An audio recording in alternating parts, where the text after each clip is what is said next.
مثلاً آپ کا کوئی مریض ہے، نہ تو ٹیسٹ میں کوئی بیماری آتی ہے، آپ ڈاکٹروں کے پاس گئے، انہوں نے ڈائگنوز کیا، کوئی مرض سامنے نہ آیا، آدمی پھر بھی بیمار رہتا ہے، آنکھوں سے پانی آتا ہے، اس کی یہ کن پٹیاں جو یہ بھاری ہو جاتی ہیں، یہ شانوں پہ اکثر بوجھ رہتا ہے، سر پہ بوجھ رہتا ہے، یہ پاؤں کے تلوے جو ہیں ہر وقت جلتے رہتے ہیں، تو اس میں چکھڑا پن آ جاتا ہے، ہر آدمی سے وہ لڑتا ہے، اپنے بچوں سے لڑتا ہے، چاہے مرد ہے چاہے عورت ہے، تو بھائی اس کو کیا ہے؟ اس کو جنات نے پکڑا ہوا ہے۔ خدا کی قسم ہم جھوٹے پہ لعنت کرتے ہیں، ایسے خواہ زندگی کا کوئی پتہ نہیں ہے، تو ہمیں آپ سے کوئی لالچ طمع نہیں ہے، کر بھلا ہو بھلا۔ یہ کرنی چینل کا ایک پیغام ہے امن و سلامتی کا، جو ہم آپ تک پہنچا رہے ہیں۔ آپ پہ فرض بنتا ہے کہ آپ ویڈیو کو شیئر کریں، دوسرے لوگوں تک یہ پہنچائیں، پھر آپ کو اجازت ہوگی اس عمل کی، اور کچھ نہیں ہم مانگتے۔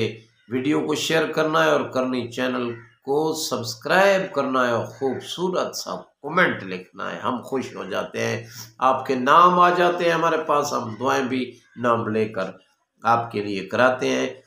تو بھائیو وہ بیمار نہیں ہے، اس کو کوئی میڈیکلی تکلیف نہیں ہے، بس وہ جنات کی تکلیف میں مبتلا ہے، وہ روحانی تکلیف میں مبتلا ہے۔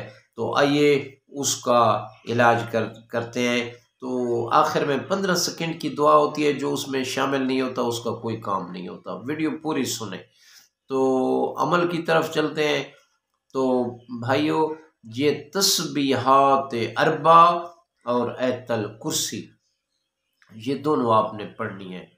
ہاں اگر مریض بہت زیادہ لاغر ہو چکا ہے، بہت زیادہ بیمار ہے، آپ علاج کروا تھک گئے ہیں، خدا کی قسم پہلے دن ہی ٹھیک ہو جائے گا، مگر 14 دن اس کا دم آپ نے متواتر کرتے رہنا ہے۔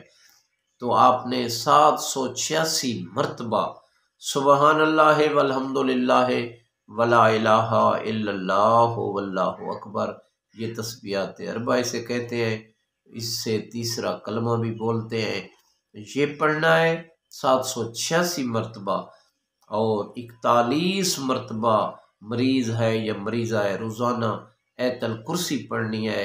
اللہ لا الہ الا هو الحی القیوم لا تأخذہ سنۃ ولا نوم سے لے کر ہم فیہا خالدون تک پڑھنی ہے 41 مرتبہ روزانہ۔ یہ مریض ہے مریضہ ہے یہ پڑھے تو ایسے ہوگا کہ کوئی بیماری نہیں ہوگی، تمام امراض کا ختم ہو جائے گا، جنات ہے، دیو ہے، پری ہے، کوئی چیز ہے بیر نے پکڑا ہوا ہے، کوئی بلا ہے، مصیبت ہے، جس روحانی تکلیف میں آپ مبتلا ہوں گے وہ چھوڑ کر چلے جائیں گے، حتیٰ کہ آپ کا گھر صاف ستھرا ہو جائے گا، ان بلاؤں سے آپ کی جان چھوٹ جائے گی۔